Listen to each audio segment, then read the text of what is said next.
Here we are again for another advanced tip video. This time we're going to take a look at a couple games that take advantage of the target functionality in WarioWare D.I.Y. with some pretty neat results. The target travel type is really useful in its basic role, but it's especially powerful and flexible when combined with other AI actions.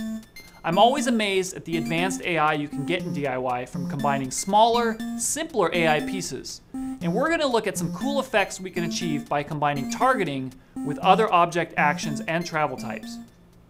I want to start by showing you one of Jimmy T's games called Kickin' It. You tap the foot to kick the ball and keep it from going off screen. This game features a few different target-related mechanics that I want to point out, but we'll get two obvious ones out of the way first. Take another look and notice what the foot does when I tap it. It targets the ball. It's a simple, effective use of targeting. The next thing to notice here is how the knee on the kicking leg moves. Well, what's going on here is that the knee is actually targeting the shin, and although visually abstract, it still gives it a very organic look. The last thing I want to point out is an interesting combination of targeting and roaming that's used to make the ball move in a random, realistic way. Take a look at the game now with the switch guide on, and notice the object here moving rapidly back and forth on the top of the screen. This is an object called flag, and we can see that it's just a blank object. And if we pop into the AI dictating the movement of the ball, we can see in AI slot 4 that when the ball touches the foot, its action is comprised of a target and a roam. A bounce type roam to be specific. So what happens here is that the target function sets the direction of the ball towards the rapidly moving flag object at the top of the screen, and then the roam function takes over to make it arc up then down. This explains why the soccer ball seems to move in a unique path every time it's kicked, because it starts its path by targeting the constantly moving flag object before it settles into its roam. It's a pretty neat effect from just combining two simple AI actions. We've seen now that the target function can help provide some very natural looking movement. In this soccer game, the foot, the leg, the ball, they all move in cool dynamic ways. That's something that can give your games a lot of flavor.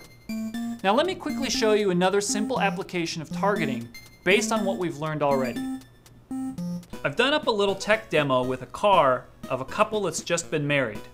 And I've created 3 can objects that I want to trail behind the car as if they were all attached to a string, you know, in the tradition of just married couples. Well, I can use targeting to achieve my desired effect. So starting first with the AI of the big can, what we'll do is we'll make it travel, and we'll set it to roam and wiggle within an area like so.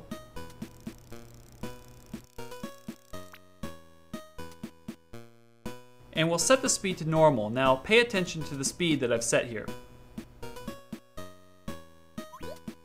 Now moving on, we'll go to our next can, to which again we'll travel, and this time we'll have it target the first can.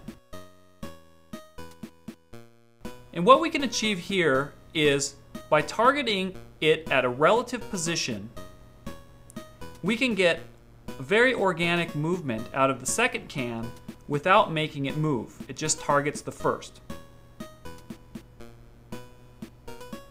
And we'll set it to a slow speed, which makes it look like it's following the first can. Now for the third can, what we'll do, again, is we'll have it target the second can.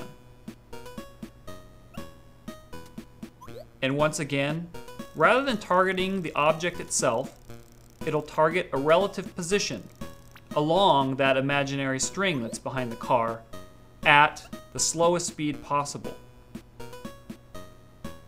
So by setting that, let's take a look at what we get when we see the game in action. So you can see the effect we're achieving here by chaining multiple objects together and targeting them at progressively lower speeds. I'm sure with a little imagination, you can picture using this technique for perhaps a kite streamer or maybe a fiery dragon tail. So, you've seen some interesting uses of the target function. And just to reiterate the point I made at the beginning of the video, the seemingly simple AI commands in DIY can be put together in creative ways for some impressive results. I hope you come up with some creative stuff on your own. See you next time.